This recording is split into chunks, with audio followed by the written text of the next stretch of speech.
Assalamualaikum warahmatullahi wabarakatuh. Berjumpa lagi dengan saya Ibu Arin. Kali ini kita akan membahas materi mengenai cahaya.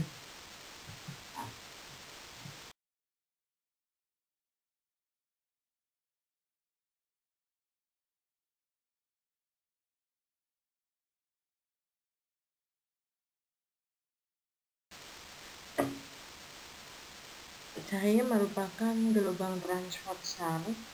Cahaya dapat merambat dalam ruang hampa dengan kecepatan 3 × 10⁻8 meter per sekon. Sifat-sifat cahaya itu sendiri, cahaya bisa memantulkan, bisa membias, cahaya juga mengalami pelanturan atau difraksi. Cahaya dapat dijumlahkan, cahaya dapat diuraikan, cahaya dapat diserap sesuai dengan arah getarnya, dan cahaya juga bersifat sebagai gelombang dan partikel.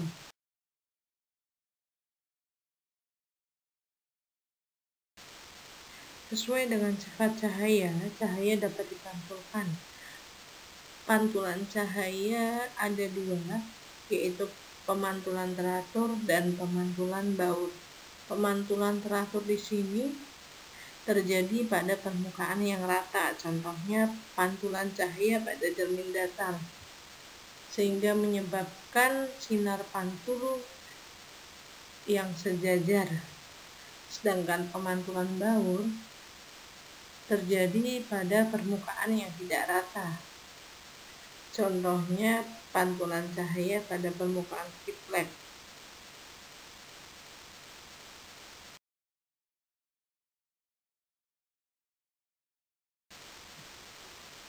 Hukum pemantulan cahaya berlaku bahwa sinar datang, garis normal, dan sinar pantul terletak pada satu bidang datar.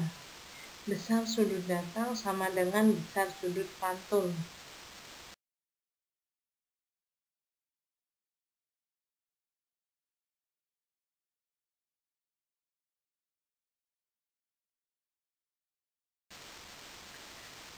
Nah, kita masuk ke cermin dan sifat bayangannya. Cermin terbagi menjadi 3, ada cermin datar, cermin cekung, dan cermin cembung. Cermin datar biasanya kita pakai ketika kita sedang mengaca. Itu contoh dari cermin datar, permukaannya datar pada bagian pemantulannya. Lalu ada cermin cekung. Cermin cekung di sini memiliki permukaan pantulan yang bentuknya melengkung atau membentuk cekungan. Sedangkan yang ketiga ada namanya cermin cembung. Cermin cembung di sini di bagian mukanya berbentuk seperti kulit bola, tetapi bagian mukanya juga melengkung keluar.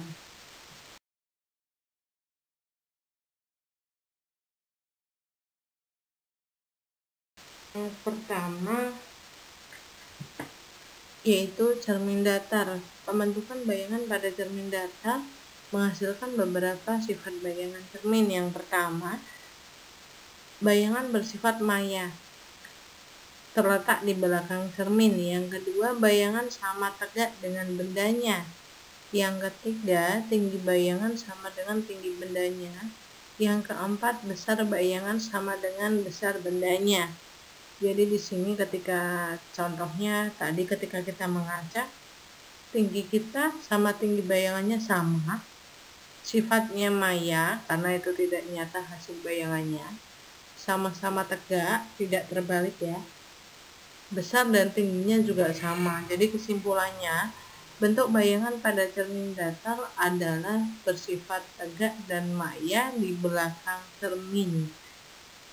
Besar dan tingginya juga sama.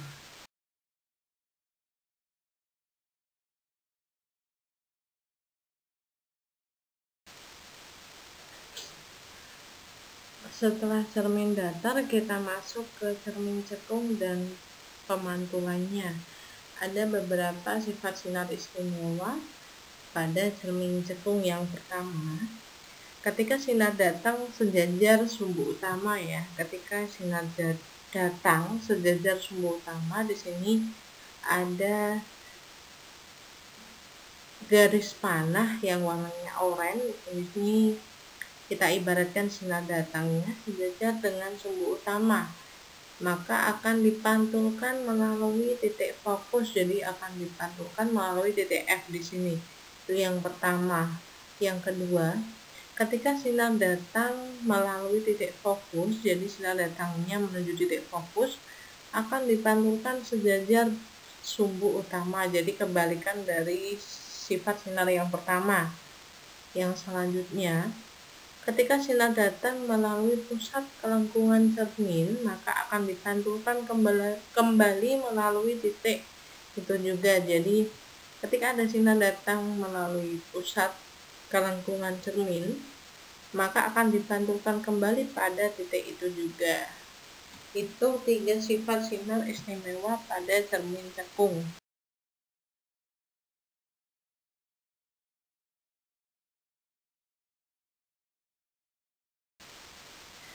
Dari 3 sifat sinar istimewa cermin cekung, kita akan menghasilkan 3 sifat bayangan ya.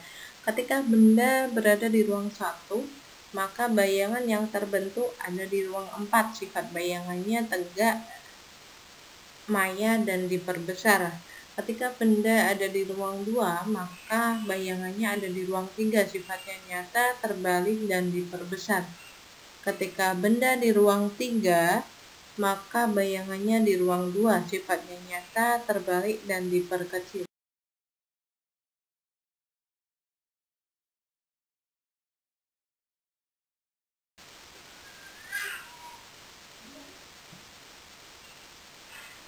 Cermin cekung selesai, kita masuk ke cermin cembung. Ada 3 sifat sinar istimewa juga pada cermin cembung. Yang pertama, jika sinar datang sejajar sumbu utama, maka akan dipantulkan seolah-olah berasal dari titik fokus. Jadi di sini sinar datangnya ada garis panah orange, dia akan dipantulkan seolah-olah melalui titik fokus ya. Ini sinar pantulnya pada garis panah warna ungu. Sifat sinar yang kedua, jika sinar datang melalui titik fokus, akan dipantulkan kembali sejajar sumbu utama. Yang ketiga, ketika sinar datang melalui pusat kelengkungan cermin, maka akan dipantulkan kembali melalui titik itu juga. Itu sifat sinar istimewa pada cermin cembung. Untuk sifat bayangan pada cermin cembung hanya berlaku maya, tegak, dan diperkecil. Jadi ketika ada beberapa sinar datang, sifat bayangannya akan selalu maya, tegak, dan diperkecil.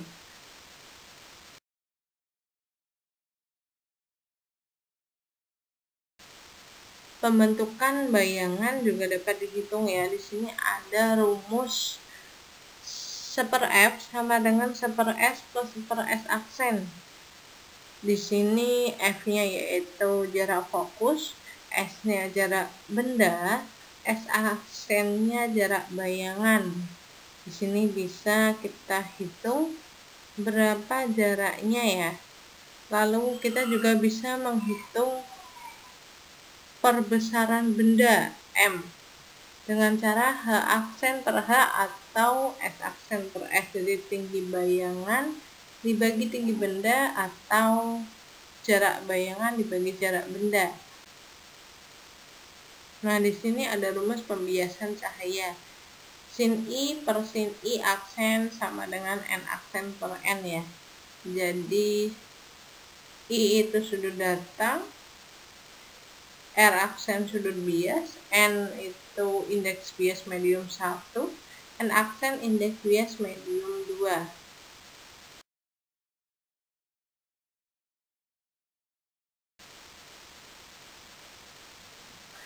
Kita masuk ke hukum Snellius pada pembiasan cahaya.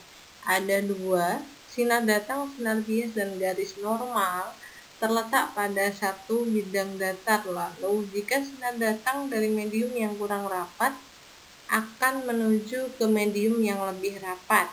sinar akan dibiaskan mendekati garis normal.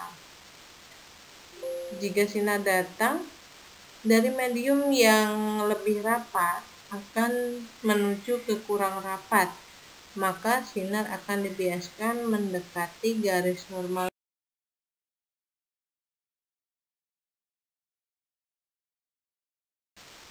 Nah, kita masuk ke pembiasan pada prisma.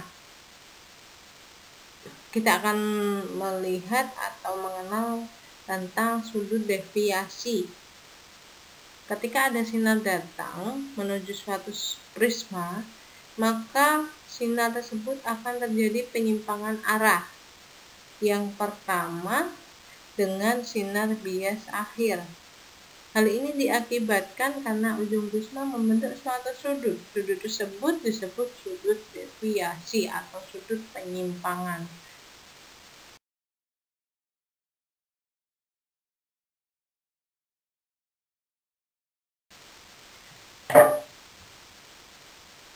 Alhamdulillah telah selesai pembelajaran kita pada pertemuan kali ini. Terima kasih banyak. Apabila ada pertanyaan silahkan bisa lewat email atau lewat kontak WA saya. Sekian dari saya. Assalamualaikum warahmatullahi wabarakatuh.